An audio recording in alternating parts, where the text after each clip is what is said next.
Hello, welcome to your teacher Mantra. तो नए lecture की शुरुआत करते हैं और ये नया टॉपिक है आपका photo electric effects. Modern physics की जो शुरुआत होती है वो यहीं से इन्हीं टॉपिकों से स्टार्ट होती है। काफ़ी इंपॉर्टेंट टॉपिक रहते हैं जेई के हिसाब से भी और नीट के हिसाब से भी। रेगुलर बेसिस पर यहाँ पर क्वेश्चन आपसे आस्किंग की जाती है। ठीक है। तो फोटो इलेक्ट्रिक इफेक्ट जनरली क्या था ना कि काफ़ी इंपॉर्टेंट रोल प्ले किया है इसने हिस्ट्री के अंदर अपना। ठीक है। फोटो इलेक्ट्रिक इफेक्ट से पहले ये माना जाता था कि जो लाइट है आपकी एज अ वेव बिहेव करती है, एज अ वेव की तरह ट्रीट करती है। लेकिन फोटो इलेक्ट्रिक इफेक्ट ये प्रूव कर देता है कि जो लाइट है हमारी, ये खाली वेव ना होके एक पार्टिकल नेचर भी रखती है। यानी कि जो लाइट का नेचर है, जो हमारे पास लाइट आती है, ये लाइट जो है हमारे पास डुअल नेचर की होती है। ठीक है। तो जो लाइट का नेचर होता है ये डुअल नेचर का होता है। ये एक ही टाइम पर वेव भी है, एक ही टाइम पर ये पार्टिकल भी है। तो काफी सारे एक्सपेरिमेंट होते हैं जिनको हम लाइट एज अ वेव की तरह ट्रीट करते हैं। जैसे कि एक्सपेरिमेंट की अगर हम बात करें तो यंग डबल स्लिट एक्सपेरिमेंट होता है, डिफ्रैक्शन होता है आपका। तो काफी सारे एग्जाम्पल होते हैं या फिर काफी सारे एक्सपेरिमेंट होते हैं जिसमें as a light behave as a wave करती है, इलेक्ट्रोमैग्नेटिकल वेव की तरह ट्रीट करती है। वेव आपको पता ही है कि एक आपका एनर्जी को कैरी करके चलने वाली स्ट्रिंग की फॉर्म में आप मान सकते हो, स्ट्रिंग की फॉर्म में चलती है। ठीक है, वेव की फॉर्म में। और इलेक्ट्रोमैग्नेटिकल हम इसको वेव बोलते हैं, ई एम वेव। यहाँ पर ई एम वेव का मतलब क्या है? E for electro and M for magnetical, यानी कि इलेक्ट्रिकल फील्ड और मैग्नेटिकल फील्ड यहाँ पर साथ में होते हैं और साथ में हमारी वेव भी प्रोपेगेट करती है। लेकिन फर्दर जब हमने काफी सारे एक्सपेरिमेंट ऐसे देखे जहां पर क्या कहते हैं, लाइट जो है हमारी, अगर हम उसको एक वेव की तरह ट्रीट करते हैं तो वो इन एक्सपेरिमेंट को सेटिस्फाई नहीं कर पा रहे थे। जिसमें से एक था काफी इंपॉर्टेंट, फोटो इलेक्ट्रिक इफेक्ट। अब ये फोटो इलेक्ट्रिक इफेक्ट जो था, फोटो इलेक्ट्रिक इफेक्ट जो है हमको हमारे साइंटिस्ट थे हर्ट्स ने इसको 1900 में इसको देखा था।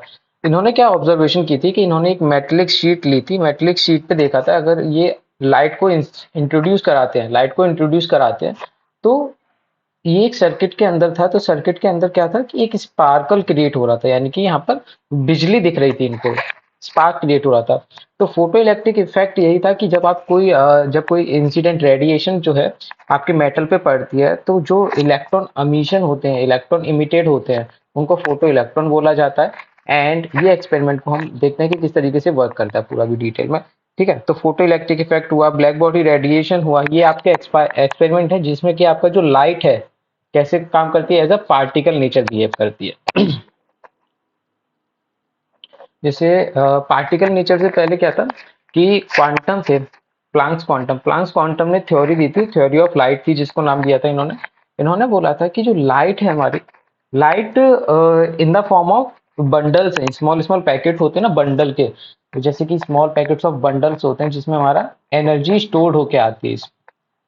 हमारा कंटिन्यूअस एनर्जी ना आके, energy in terms of wave ना आके डिस्क्रिएट फॉर्म में आती है। डिस्क्रिएट फॉर्म यानी कि पैकेट्स की फॉर्म में आती है। इसमें लिखा है इन 1900 max Planck's proposed his quantum theory of the radiation. According to this theory, energy of an electromagnetical wave is not a continuous का मतलब क्या है कि लगातार आने वाली। जैसे कि अगर मैं, मेरे हाथ में कोई पाइप है पानी का, तो उससे पानी जो है कंटिन्यूअसली निकल रहा है तो वो कंटिन्यूअस हो गया, है ना। कंटिन्यूअस ना कोई distributed over the wave front. Instead, it is an electromagnetical wave travel in terms of discrete packets of energy.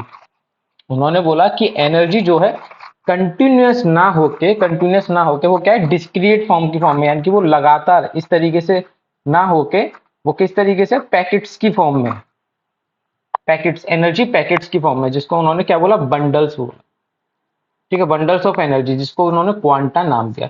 One quanta of the light radiation is called as photon, यानी कि एक जो आपका क्वांटा है, ये photon जो है, ये एनर्जी कितना स्टोर करता है, एच में। Energy of each photon is a H में।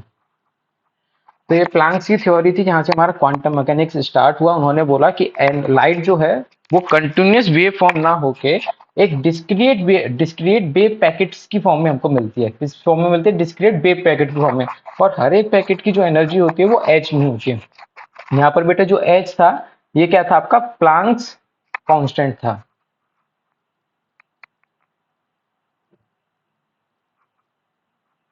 प्लैंक्स कांस्टेंट था, है ना। प्लैंक्स कांस्टेंट था, यानी कि एनर्जी जो है इन टर्म्स ऑफ बंडल्स की फॉर्म में आती है, छोटे छोटे बंडल्स की फॉर्म में। अब बात करते हैं प्रॉपर्टी ऑफ फोटोन। फोटोन के बारे में उन्होंने बताया कि एनर्जी जो है छोटे छोटे बंडल्स की फॉर्म में आएगी, और बंडल्स क्या है, इन बंडल्स को हम बोलेंगे एनर्जी पैकेट्स को फोटॉन्स। फोटॉन्स क्या होते हैं, एनर्जी पैकेट्स, एनर्जी पैकेट्स। अब क्या है, पहला सोर्स, पहला है a source of radiation emitted energy in the forms of photon and these photons travels in a straight line with the speed of light। यानी कि हर एक जो फोटॉन्स है आपका, ये मूव करेगा विदाउट स्पीड ऑफ लाइट की फॉर्म्स में, यानी कि स्पीड ऑफ लाइट जितनी होती है उसी की स्पीड के साथ में फोटॉन्स आपका मूव करेगा। Photons is a material particle, it is a packet of the energy, यानी पैकेट ऑफ द एनर्जी, ठीक है। Energy of the photon depend upon its frequency and it does not change its change in medium। यानी कि आपका जो energy है, energy of photons है, वो डिपेंड किस पे करेगी बेटा, खाली फ्रीक्वेंसी पे। एच तो कांस्टेंट है, तो डिपेंड किस पे करेगी, खाली फ्रीक्वेंसी पे डिपेंड करेगी। And it does not change in a medium, यानी कि ये डिफरेंट डिफरेंट मीडियम में बदलेगी नहीं। जैसे कि अगर आप फोटॉन्स को देख रहे हो इन अ वैक्यूम, और फिर फोटॉन्स को देख रहे हो, सेम फोटॉन्स भी आप देख रहे हो इन अ पर्टिकुलर किसी मीडियम के अंदर, तो उसकी एनर्जी में कोई चेंज नहीं आएगा। With a change in a medium, the speed of the wavelength of the photon is changed, but frequency does not change। जैसा कि आपको पता है कि अगर लाइट आपकी एक मीडियम से दूसरे मीडियम में ट्रेवल करती है तो उसकी फ्रीक्वेंसी नहीं बदलती, बदलती है उसकी वेवलेंथ। सिमिलरली जब आपका फोटॉन जो है एक मीडियम से दूसरे मीडियम में जाएगा तो उसकी फ्रीक्वेंसी नहीं बदलेगी, बदलेगी क्या, उसकी स्पीड बदलेगी, क्योंकि स्पीड जो है, अगर मैं बात करता हूँ E is equal to h mu, E is equal to हम लिख सकते हैं h c upon lambda. That means if a medium is changed, then the speed change, speed change. If speed change, then the wavelength is also change. Wavelength change, but frequency constant. Frequency constant. Okay. Photons are electrically neutral, यानी photons को अगर आप किसी भी electrical या magnetical medium में रख दो तो ये डिफ्लेक्ट नहीं होगा। Photons can collide with a material particle like as electron during these collision total energy and the momentum remains constant। यानी कि ये जो collisions होते हैं आपके इलास्टिक collision होते हैं, टोटल मोमेंटम एंड एनर्जी यहाँ पर कंजर्व रहती है, और फोटॉन्स जो है आपके छोटे पार्टिकल्स ही टकरा सकते हैं, लाइक एज इलेक्ट्रॉन वगैरह इस तरीके से। Photon does not exist at rest, rest mass is zero, यानी कि फोटॉन्स कभी भी रुके हुए नहीं रह सकते, और इनका जो रेस्ट मास होता है ये जीरो होता है। ओके। अब बात करते हैं फोटो इलेक्ट्रिक इफेक्ट, जो कि हमारा इंपॉर्टेंट टॉपिक है जिसको हम पढ़ने वाले हैं। फोटो इलेक्ट्रिक इफेक्ट है क्या आपका, the phenomena of the emission of the electron from the metal surface when the radiation of the suitable frequency is incident on it is called as photoelectric effect। That means if we incident a photon, if we incident a photons on a metallic surface, then the photoelectron will be emitted। अगर हम structure को देखें तो अगर हम यहाँ पर radiation को इंसिडेंट कराते हैं, ये हमारी क्या है, इंसिडेंट रेडिएशन है हमारी, ये हमारी क्या है, इंसिडेंट रेडिएशन, या फिर हम कह सकते हैं जो फोटॉन्स इस पे पड़ने वाले हैं, और ये हमारे क्या है बेटा, फोटो इलेक्ट्रॉन्स हैं, फोटो इलेक्ट्रॉन्स हैं, जो कि आपके बेटा फोटॉन्स के मतलब इंसिडेंट होने के बाद में इनके बीच में, फोटॉन्स के बीच में और इलेक्ट्रॉन्स के बीच में कोलिजन हुआ है। कोलिजन होने के बाद में क्या हुआ है कि आपके जो इलेक्ट्रॉन्स हैं वो अपने एटम को छोड़ के बाहर आ चुके हैं। जैसे कि क्या होता है ना, मेटल्स होते हैं, तो मेटल्स में क्या होता है, आउटर शेल्स में क्या होते हैं, इलेक्ट्रॉन्स होते हैं। मेटल्स में आउटर शेल्स में इलेक्ट्रॉन्स होते हैं। तो यहाँ पर क्या होता है कि फोटॉन्स आके इससे टकराता है, और ये फोटोन जो है, एक फोटोन एक ही इलेक्ट्रॉन को बेटा बाहर की तरफ भेज पाता है, लेकिन ये तभी पॉसिबल है जब फोटॉन्स की एनर्जी जो होती है एक सुटेबल फ्रिक्वेंसी से ज्यादा होती है, एक सुटेबल फ्रिक्वेंसी से ज्यादा होनी चाहिए, है। ठीक है, ये हमारा कुछ एक्सपेरिमेंट इस तरीके से हमको दिखाई देता है, जिसमें हमारी लाइट हमारी इंसिडेंट होती है। ठीक है, यहाँ पे लाइट जब हमारी इंसिडेंट होती है तो इंसिडेंट लाइट जो है इलेक्ट्रॉन्स को एमिटेड कर देती है, और ये तभी पॉसिबल है जब लाइट की जो फ्रिक्वेंसी है वो पर्टिकुलर फ्रिक्वेंसी से ज़्यादा होती है।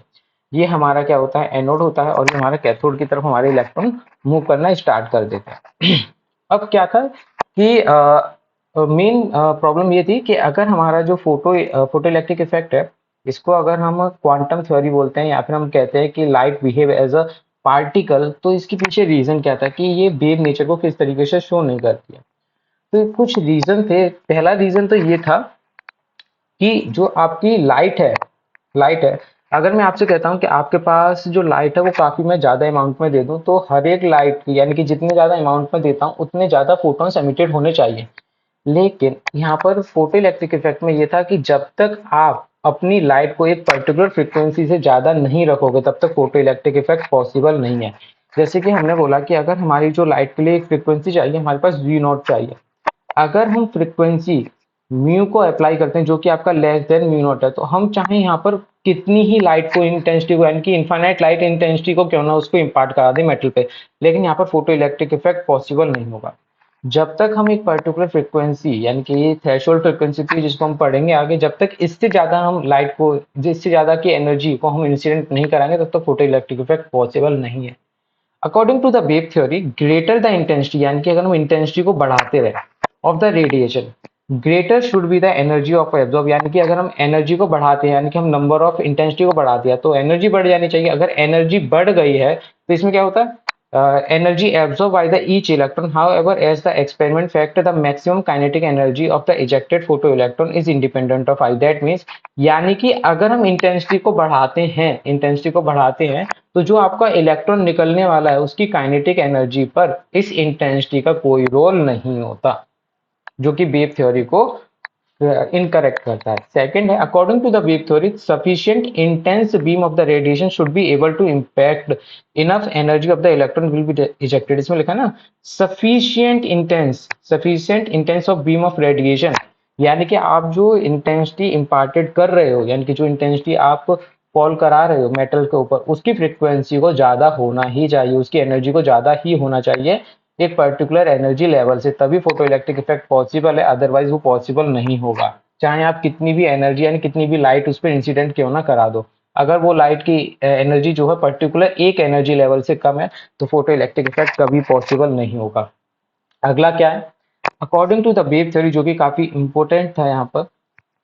According to the wave theory, it takes hour or more for a single electron to come out of the metal, which contradict the experimental fact of the photoelectric emission। अब देखो इसमें ये कहने का ये मतलब है कि अगर ये कोई एक मेटेलिक सरफेस है, ये कोई मेटेलिक सरफेस है और अगर आप यहाँ पर एक एनर्जी को इंसिडेंट कराते हो तो इस एनर्जी को बेटा इस पूरी मेटेलिक सरफेस पर डिस्ट्रीब्यूटेड होने में टाइम लगेगा, टाइम लगना चाहिए। लेकिन फोटो इलेक्ट्रिक इफेक्ट में ऐसा पॉसिबल नहीं होता। फोटो इलेक्ट्रिक इफेक्ट में जैसे ही इलेक्ट्रॉन मतलब जैसे ही लाइट पड़ती है तभी के तभी आपका इलेक्ट्रॉन बाहर निकल जाता है, यानी कि यहाँ पर जो टाइम है वो 10⁻⁻⁹ है, जो कि काफी कम टाइम है कि एक वेव को डिस्ट्रीब्यूटेड होने का टाइम होता है, क्योंकि जब आपकी वेव किसी भी मेटल पे पड़ेगी तो उसको डिस्ट्रीब्यूट होने के लिए टाइम लगेगा, लेकिन यहाँ पर तो कोई टाइम का मतलब यूज ही नहीं हो रहा। जैसे ही इलेक्ट्रॉन मतलब जैसे ही फोटोन इंसिडेंट हुआ मेटेलिक सरफेस पे, तुरंत की तुरंत हमारा इलेक्ट्रॉन इजेक्टेड हो गया। तो यानी कि ये भी एक काफी बड़ा मतलब डिसएडवांटेज था कि ये हमारे को हम नहीं पता चल रहा था कि वेव थ्योरी क्यों नहीं इसको एक्सप्लेन कर पा रही है। तभी यहाँ पर हमने बताया कि ये वेव नेचर ना होके पार्टिकल नेचर की तरह यहाँ पर बिहेव करती है हमारी लाइट। ओके अब क्या था कि 1900 में क्या होता है कि 1900 में हमें ये पता चला था कि फोटो इलेक्ट्रिक कुछ होता है। तो 1900 में हमने ये डिस्कवर किया कि फोटो इलेक्ट्रिक इफेक्ट नाम का एक एक्सपेरिमेंट है जिसको हम वेव थ्योरी के जरिए एक्सपेरिमेंट मतलब प्रूफ नहीं कर पा रहे थे। बाद में पता चला कि इसको हमने प्लांक्स थ्योरी के जरिए हमने पार्टिकल नेचर के बिहाफ पर प्रूव कर दिया था। तो इसके बाद में आइंस्टीन ने फोटो इलेक्ट्रिक इक्वेशन डिस्क्राइब की जिसके लिए इनको नोबेल प्राइज भी मिला था। ये 1905 में इन्होंने क्या करा कि अपनी एक इक्वेशन दी 1905 में, जिसको इन्होंने नाम दिया फोटो इलेक्ट्रिक इक्वेशन। अब इस फोटो इलेक्ट्रिक इक्वेशन का मतलब क्या था, इस फोटो इलेक्ट्रिक इक्वेशन का ये मतलब था कि यहाँ पर क्या है कि इन्होंने E is equal to h mu, that means h mu is equal to 5 plus half m v square. ये काफी एक फेमस इक्वेशन है। अब इसमें मतलब क्या था, यहाँ पर हर एक टर्म का मतलब क्या है, यहाँ पर मतलब है कि जो आपकी लाइट है जिसके पास एक पर्टिकुलर फ्रिक्वेंसी है जो आप इंसिडेंट कराने वाले हो, एनर्जी ऑफ इनकमिंग फोटोन, जो कि आपका एक मेटल, जैसे कि एक मेटल है, ये एक मेटल है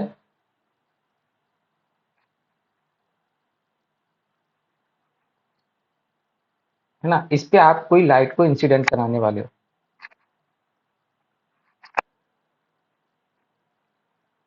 लाइट को इंसिडेंट कराओगे, इस लाइट की पर्टिकुलर फ्रीक्वेंसी होगी एच में, या एच में बोल सकते हो, एच एफ बोल सकते हो। अब क्या होगा कि जो ये एनर्जी है एक फोटॉन्स की एनर्जी का, यानी कि एक फोटोन जो आपका इंसिडेंट कर रहा है, एक फोटोन जो है खाली एक ही इलेक्ट्रॉन को इजेक्ट करेगा। ये नहीं है कि एक फोटोन से हम दो चार इलेक्ट्रॉन्स को इजेक्ट कर सकते हैं। एक फोटोन की एनर्जी का हम एक ही इलेक्ट्रॉन को इजेक्शन में हम यूज करेंगे। अब क्या होगा कि उस जो पर्टिकुलर हमारा फोटोन है उसकी एनर्जी का हम दो तरीके से यूज करेंगे। एक तो यूज करेंगे कि क्योंकि क्या है ना कि ये आपका जो इलेक्ट्रॉन है ये एक मेटल के साथ में, जैसे कि मेटल के साथ में जैसे कि इलेक्ट्रॉन है तो ये एक इलेक्ट्रोस्टैटिक फोर्स के साथ में जुड़ा हुआ है। तो जब यहाँ पर बेटा एनर्जी इंसिडेंट करेगी एच में, तो बेटा इसको इन दोनों के बीच का, न्यूक्लियस के बीच का और एटम मतलब इलेक्ट्रॉन के बीच के बॉन्ड को ब्रेक करने के लिए कि हमको एनर्जी की रिक्वायरमेंट होगी। तो यानी कि फोटॉन्स की एनर्जी का यूज होगा इलेक्ट्रॉन और मेटल के बीच के बॉन्ड को ब्रेक करने के लिए, साथ में इसको एनर्जी देने के लिए, इसके काइनेटिक एनर्जी देने के लिए। यानी कि एक तो होगा इसका यूज किया जाएगा, यानी एनर्जी का यूज किया जाएगा रिश्ते को तोड़ने के लिए, मेटल के बीच का, एटम के बीच का, यानी एटम के न्यूक्लियस के बीच का और इलेक्ट्रॉन के बीच का जो रिश्ता है उसको तोड़ने के लिए, बॉन्डिंग को तोड़ने के लिए। और बची कुछ एनर्जी वो दे देगा इलेक्ट्रॉन को, ले जा और अपनी काइनेटिक एनर्जी में ले जाओ। ठीक है। तो energy of the incoming photon is used in a two way. First for the work function energy needed to snap, यानी कि खींचना, चुराना ऑफ द इलेक्ट्रॉन, यानी कि इलेक्ट्रॉन को बाहर निकालना मेटल से बाहर निकालना, मेटल की सरफेस से। And rest of the energy will be given in terms of kinetic energy of the kinetic energy part of the energy that will allow to the electron move। यानी कि जैसे metal आया, metal पे ये आपका photons आया, photons को यहाँ से बाहर निकाला, एक एनर्जी का यूज किया इसको बाहर निकालने के लिए, और एक एनर्जी इसको बची कुछ एनर्जी दी इसको काइनेटिक एनर्जी की फॉर्म में इलेक्ट्रॉन्स को। ठीक है। तो हमारे आइंस्टाइन सर की ये काफी बढ़िया डिस्कवरी थी जिसके लिए इनको नोबेल प्राइज दिया गया था। जैसे कि आप इनके साथ में इमेज में देख सकते हो कि लाइट रे इंसिडेंट करेगी, इंसिडेंट करने के बाद में कुछ एनर्जी का वो यूज करेगी इसको बाहर निकालने के लिए, जिसको हम नाम देंगे वर्क फंक्शन, जो कि इलेक्ट्रॉन की एनर्जी होती है मेटल के साथ में कनेक्टेड होने वाली, जिसको हम बॉन्ड भी बोल सकते हैं एक तरीके से। और बची कुछ एनर्जी जो है फोटॉन्स की वो इलेक्ट्रॉन को ही दी जाएगी एज अ काइनेटिक एनर्जी की फॉर्म में। Okay okay. अब terms related to the photo electric effect से रिलेटेड आपके टर्म्स क्या क्या है, जैसे अभी हमने थोड़ी देर पहले ही पढ़ा था। वर्क टर्म, वर्क फंक्शन बोल सकते हो, the minimum amount of energy required to eject one electron from the metal surface is called a work function. अब ये जो वर्क फंक्शन होता है ना बेटा, ये डिपेंड करता है मेटल टू मेटल। काफी सारे ऐसे मेटल्स होते हैं जिसमें वर्क फंक्शन काफी कम होता है, काफी सारे ऐसे मेटल होते हैं जिनमें वर्क फंक्शन काफी कम होता है। लाइक अगर मैं बात करूं lithium, sodium, potassium and caesium, इनके लिए बेटा जो वर्क फंक्शन होता है, यानी कि जो एनर्जी की रिक्वायरमेंट होती है, अगर हम यहाँ पर विजिबल रेडिएशन भी इंसिडेंट करा दें, विजिबल रेडिएशन, तो यहाँ पर हमारा फोटो इलेक्ट्रिक इफेक्ट पॉसिबल हो जाता है। इसी के कंपैरिजन में अगर हम जिंक, कैडमियम, मैग्नीशियम की अगर बात करें, तो इनके लिए बेटा हमको जो रेडिएशन की यूज चाहिए होती है, ये अल्ट्रावायलेट रेडिएशन चाहिए होता है, यानी अल्ट्रावायलेट रेडिएशन जब इन पे पड़ेगी तभी ये पॉसिबल है। और वर्क फंक्शन की अगर हम बात करें तो सीजियम का, अगर हम वर्क फंक्शन की बात करें तो सीजियम का जो वर्क फंक्शन होता है 1.9 ईवी होता है, ये इलेक्ट्रॉन वोल्ट होता है। अगर हम बात करें पोटेशियम की तो ये होता है 2.2 ईवी होता है।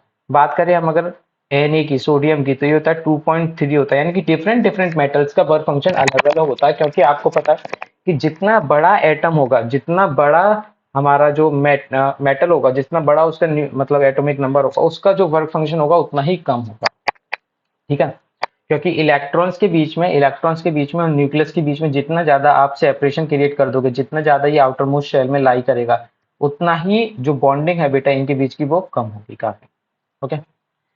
सेकेंड है थ्रेशोल्ड फ्रीक्वेंसी। अब थ्रेशोल्ड फ्रीक्वेंसी क्या होती है, the minimum frequency of the light which can eject the photo electron from the metal surface is called threshold frequency. अब थ्रेशोल्ड फ्रीक्वेंसी क्या है, ये कम से कम उतनी फ्रीक्वेंसी है, अगर आप इससे ज्यादा फ्रीक्वेंसी के फोटॉन्स को इंसिडेंट करोगे तो photo electric effect possible, otherwise नहीं पॉसिबल। क्यों?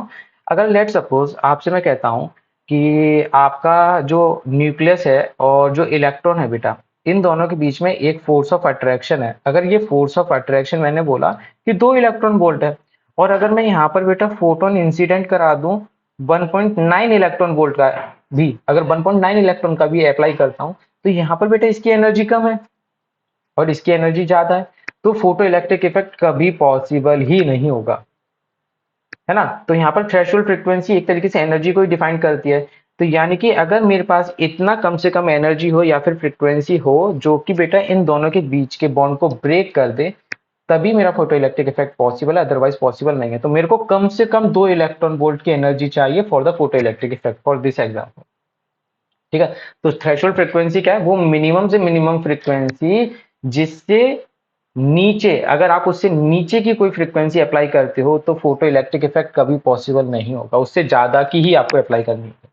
सिमिलरली थ्रेशोल्ड वेवलेंथ की अगर मैं बात करूं तो आपको पता है कि फ्रीक्वेंसी जो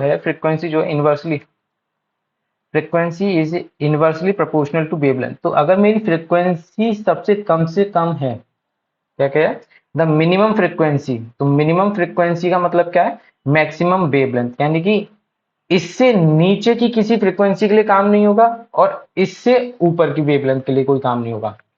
इसमें लिखा है the maximum wavelength of the light which can be eject, ये मैक्सिमम वेवलेंथ है, यानी कि इससे नीचे की वेवलेंथ पे सब में काम हो जाएगा, लेकिन इससे ऊपर की कोई सी भी wavelength photo electric effect possible नहीं होगा, ठीक है।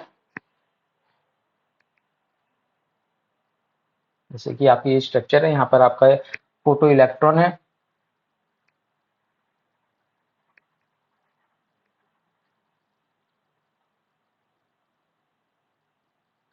आपका इलेक्ट्रॉन रेडिएशन मेटल सरफेस पे, फिर इलेक्ट्रॉन, और फिर जैसे ही क्या होता है कि ये रेडिएशन इंसिडेंट करती है विद इन अ टाइम, जैसे ही इंसिडेंट करें ऐसे ही ये फोटो इलेक्ट्रॉन को इजेक्ट कर देती हैं, अगर क्या कहते हैं, इजेक्ट कर देती हैं और बची कुची एनर्जी उनको काइनेटिक एनर्जी की फॉर्म में प्रोवाइड करा देते हैं।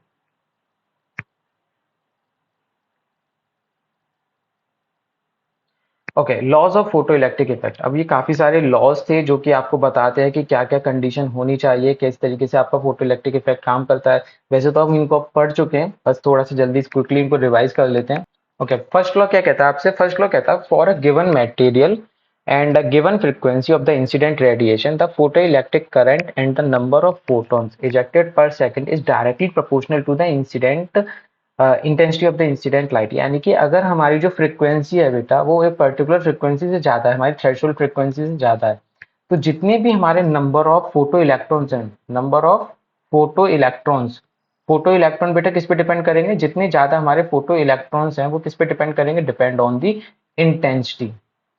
जितनी ज्यादा इंटेंसिटी उतने ज्यादा हमारे इलेक्ट्रॉन बाहर की तरफ आएंगे, ठीक है। जैसे कि आप देखो, अगर आपने क्या हुआ है कि लाइट इजेक्टेड की है, light ejected on the electron, इसमें लिखा है ना मोर light ejected more electron with the same kinetic energy, because सभी का वर्क फंक्शन सेम है। जैसे आपकी एनर्जी ना E इज इक्वल टू होता है आपका h mu, that means E is equal to होता है आपका work function plus kinetic energy. तो अगर सेम मेटल है तो सभी का बेटा वर्क फंक्शन सेम हो जाएगा, और जो आप एनर्जी इंसिडेंट करा रहे हो एच म्यू, ये सेम है, ये दोनों सेम है, तो बेटा जितने भी इलेक्ट्रॉन्स आपके इजेक्टेड होंगे उनकी सभी की काइनेटिक एनर्जी सेम हो जाएगी। जैसे इसमें लिखा है ना low energy frequency does not eject the electron, जैसे कि यहाँ पर क्या है कि एनर्जी जो है आपकी ये थ्रेशोल्ड फ्रीक्वेंसी से कम है, अगर थ्रेशोल्ड फ्रीक्वेंसी से अगर आपकी फ्रीक्वेंसी कम है तो फोटो इलेक्ट्रिक इफेक्ट कभी पॉसिबल नहीं होगा। High frequency light does eject the electron, ये तभी पॉसिबल है जब आपकी फ्रीक्वेंसी ग्रेटर देन होनी चाहिए बेटा थ्रेशोल्ड फ्रीक्वेंसी से, और जितनी ज्यादा आप फ्रीक्वेंसी को बढ़ाओगे उतनी ज्यादा काइनेटिक एनर्जी आपकी बढ़ती जाएगी। ये भी काफी इंपॉर्टेंट फैक्टर होता है, एमसीक्यू में अक्सर ये क्वेश्चन पूछ लिया जाता है। अब जैसे कि यहाँ पर आपने देखा ये लाइट है, रेड लाइट है, ये ग्रीन लाइट है, ये ब्लू लाइट है। आपको पता है कि रेड लाइट की जो फ्रीक्वेंसी होती है कम होती है, ग्रीन लाइट की उसकी ज्यादा होती है, ठीक है, रेड की, ग्रीन की, एंड अगर मैं बात करूँ ब्लू की, तो सबसे ज्यादा जो फ्रीक्वेंसी होती है बेटा वो ब्लू लाइट की होती है, और तो सबसे ज्यादा काइनेटिक एनर्जी के साथ आप देख सकते हो कि कितनी ज्यादा तेजी से ये ऊपर की तरफ निकला है, और ग्रीन लाइट में देखो तो कम तेजी से निकला है। रेड लाइट में फोटो इलेक्ट्रिक इफेक्ट पॉसिबल ही नहीं है, क्योंकि यहाँ पर आपका जो वी ऑफ आर है ये लेस देन है बेटा वी नॉट से, फ्रीक्वेंसी से, वी नॉट से, है ना। और आपको पता है कि जो सबसे ज्यादा फ्रीक्वेंसी है आपकी वॉयलेट लाइट की है, तो उसकी काइनेटिक एनर्जी भी सबसे ज्यादा है। Second option, for a given metal or for a given material and the frequency of the incident radiation, Saturated current is found to be proportional to the intensity of the incident radiation, whereas the stopping potential is independent to the intensity. अभी हम stopping potential अभी next chapter मतलब next lecture में पढ़ेंगे। stopping potential क्या होता है कि जो इलेक्ट्रॉन यहाँ से आपका इजेक्टेड हो चुका है फोटो इलेक्ट्रॉन, अगर इन केस अगर हमको उसको रोकना हो तो हमको कितनी एनर्जी की सप्लाई की रिक्वायरमेंट होगी, क्योंकि काइनेटिक एनर्जी है उसके पास में। अगर हमको उसको रोकना है तो हमें potential energy, equal amount of potential energy उसको देनी होगी, जिसको हम क्या बोलेंगे, इसका स्टॉपिंग पोटेंशियल बोलेंगे। For a given material there is a certain minimum frequency of the incident radiation below to which, अभी हमने पढ़ लिया कि एक रेडिएशन से यानी फ्रीक्वेंसी की मिनिमम रेडिएशन से नीचे की फ्रीक्वेंसी अगर हम इम्पार्टेड कराते हैं तो फोटो इलेक्ट्रिक इफेक्ट कभी पॉसिबल नहीं होगा। Above the threshold frequency, the maximum kinetic energy of the emitted photons और electron is equivalent to the stopping potential। यानी कि अगर आपकी एनर्जी जो है थ्रेशोल्ड फ्रीक्वेंसी से ज्यादा है तो जो आपकी काइनेटिक एनर्जी होगी बेटा, जो आपकी काइनेटिक एनर्जी होगी वही आपका क्या हो जाएगा बेटा, स्टॉपिंग पोटेंशियल हो जाएगा आपको रोकने के लिए। अब देखो अगर आप चल काइनेटिक एनर्जी से रहे तो आपकी अगर आपको स्टॉप करना है तो यही आपका जितनी अगर आपकी काइनेटिक एनर्जी, इसी के अपोजिट अगर मैं आपको एनर्जी दे दूं तो आपकी बॉडी रुक जाएगी, तो वही क्या हो जाएगी, आपकी स्टॉपिंग पोटेंशियल हो जाएगी। Okay, the photoelectric emission is an instantaneous process, the time lag between the incident of the radiation and the emission of the photoelectric is very small, less than 10⁻⁻⁹ second. यानी कि जो आपका photoelectric experiment होता है जिसमें कि आपका photon incident होता है और वापस जाता है, मतलब इलेक्ट्रॉन निकल के आता है, तो इसमें जो टाइम का गैपिंग होता है बहुत छोटा होता है, मतलब बहुत ही इंस्टेंट, नैनो सेकंड से मतलब नैनो सेकंड होता है। तो काफी कम टाइम में ये आपका फोटो इलेक्ट्रिक इफेक्ट पॉसिबल होता है। ठीक है, नेक्स्ट लेक्चर के अंदर हम जो इनसे रिलेटेड काफी सारे ग्राफ्स होते हैं इनको देखते हैं, काफी इंपॉर्टेंट आपके ग्राफ रहेंगे। ठीक है, आई होप कि आपको अच्छे से समझ में आया हो। Thank you.